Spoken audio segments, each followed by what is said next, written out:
মানে ৫,০০০ জনকে কোরআনে কারিমের তালিম দিয়েছে। আল্লাহু আকবার বলেন।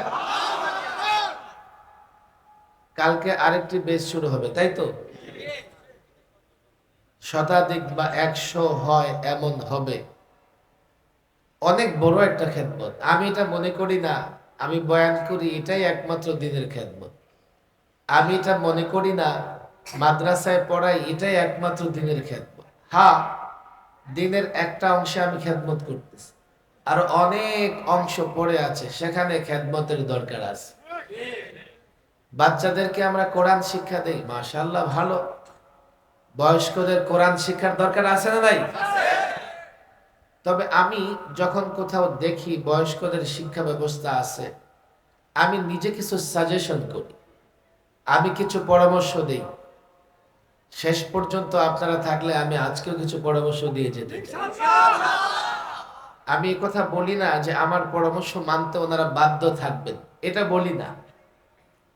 আপনারা শুনবেন। আমি দীর্ঘদিন ধরে বয়স্ক শিক্ষা নিয়েও কাজ করতেছি। শুধু ছাত্রদের পড়াই, মাহফিলে বক্তৃতা করি এমন নয়।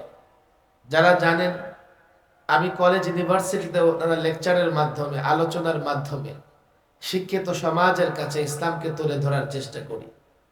এমনকি টেলিভিশন টক শোতে নানা বিতর্কেও নাস্তিক মুরতাদের সঙ্গে আমার লড়াই করতে হয়। এর জন্যে খুব মসৃণ পথ দিয়ে চলছি এমন না। এই পথ বড় কণ্ঠকাকীর্ণ। যে বুঝে সেও বকা দেয়, আবার কেউ না বুঝেও বকা দেয়।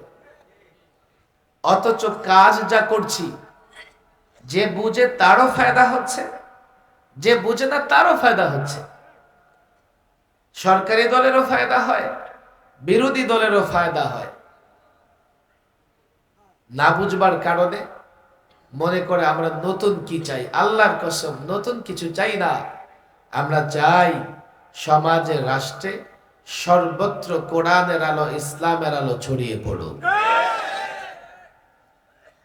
এ কাজের বিরোধিতা কেউ করতে পারে না। সুস্থ মস্তিষ্কের মানুষ মাত্রই এ কাজকে সাপোর্ট করবে। তবে এই সমাজে গরম মস্তিষ্কের মানুষও আছে, আছে না নাই?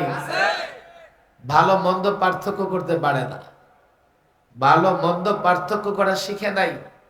ওরা ইবলিস দ্বারা প্রতারিত, ইবলিসের ধোকায় পড়ে সাদা কালোর মধ্যে পার্থক্য করতে পারে না। ওরা অন্ধ, দিন আর রাতের মধ্যে ওরা পার্থক্য করতে পারে না। এই ধরনের লোকেরা বিরোধিতায় কিচ্ছু যায় আসে না। এই সমাজের বড় একটা অংশ ইসলাম, মুসলমান এবং কোরআনকে মহব্বত করে। প্রতিকূল পরিস্থিতিতেও দ্বীনের কাজ করতে হবে। লম্বা আলোচনা আমি করব না, এরপরে ছোট্ট একটা অনুরোধ করব। পেছন দিক থেকে একেবারে যারা দাঁড়িয়ে আছেন, অনেক যুবক ভাইয়েরা দাঁড়িয়ে আছেন, দূর থেকে তো বড় স্মার্টই মনে হচ্ছে। আপনারা একটু স্মার্টনেসের পরিচয় দেন, একটু সামনের দিকে চলে আসেন। যতদূর পারেন সামনের দিকে চলে আসেন। জায়গাটা সরু চিকন হওয়ার কারণে অনেক দূরে চলে গেছে, আমি তো ওই পর্যন্ত দেখতেও পাচ্ছি না। যারা রাস্তায় ঘোরাফেরা করতেছেন সকলে চলে আসেন।